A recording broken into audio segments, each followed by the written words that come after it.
আমি আমার বাবাকে হত্যা করেছি, আপনারা এসে লাশ নিয়ে যান আর আমাকে ধরে নিয়ে যান।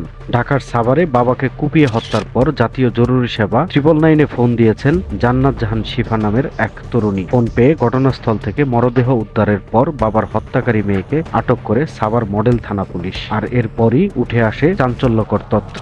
4টার দিকে ট্রিপল 9-এ আমরা একটা ফোন কল পাই আমাদের ডিউটি অফিসার। তাৎক্ষণিকভাবে ভোরবেলা ট্রিপল 9-এ ফোন পেয়ে যে একটা মেয়ে কণ্ঠ, এবং সে আমাদেরকে জানায় যে আমি আমার বাবাকে হত্যা করেছি। আমাদেরকে বলে যে সে আত্মসমর্পণ করতে চায়। ঘটনার সূত্রপাত 2022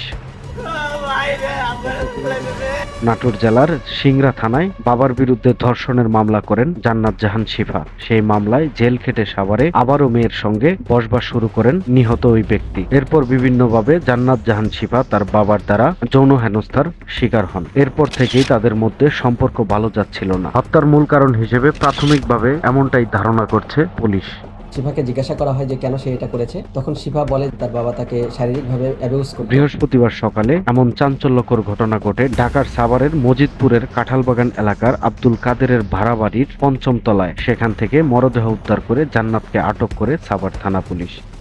এর ফলে সে তার বাবার উপরে অত্যাচারিত হয়ে সে তাকে নির্মমভাবে খুন করেছে। প্রথমে খুন করার ক্ষেত্রে নিহত ওই ব্যক্তির নাম আব্দুস সাত্তার। তিনি নাটোর জেলার সিংড়া থানার ভগা গ্রামের মৃত আব্দুর রশিদের ছেলে। আটক জান্নাত জাহান শিফা তারই মেয়ে। প্রায় 5 মাস আগে তারা ওই বাসা ভাড়া নিয়ে বসবাস শুরু করেন বলে জানা গেছে। খুন করেছে। প্রথমে খুন করার ক্ষেত্রে প্রথমে তাকে কয়েকটা ঘুমের ওষুধ খাওয়ায় ভাতের সাথে মিশিয়ে, এবং ঘুমের ওষুধ খাওয়ানোর ফলে সে অবচেতন হয়ে পড়ে। তারপরে উপর্যুপরি তাকে ছুরির আঘাত করে। এই হত্যাকাণ্ডের সাথে আশিফা জড়িত, এবং সে এদিকে জান্নাত জাহান শিফাকে মাদকাসক্ত বলে দাবি করছেন পুলিশ। বিভিন্ন টানাপোড়েন ও পারিবারিক সম্পর্ক অসুস্থতার কারণেই জান্নাত জাহান শিফা নিয়মিতভাবেই মাদকের সঙ্গে জড়িয়ে পড়ে। এই ঘটনার স্বীকারোক্তিতে জান্নাত জাহান শিফা জানান, গতকাল রাতে ভাতের সঙ্গে প্রায় 20টি ঘুমের ওষুধ মিশিয়ে তার বাবাকে খাওয়ান। এরপর তিনি ঘুমিয়ে পড়লে ভোর 4টার দিকে ধারালো অস্ত্র দিয়ে কুপিয়ে মৃত্যু নিশ্চিত করে 999-এ কল করেন শিফা। সময়ের কলম, নিউজ ডেস্ক।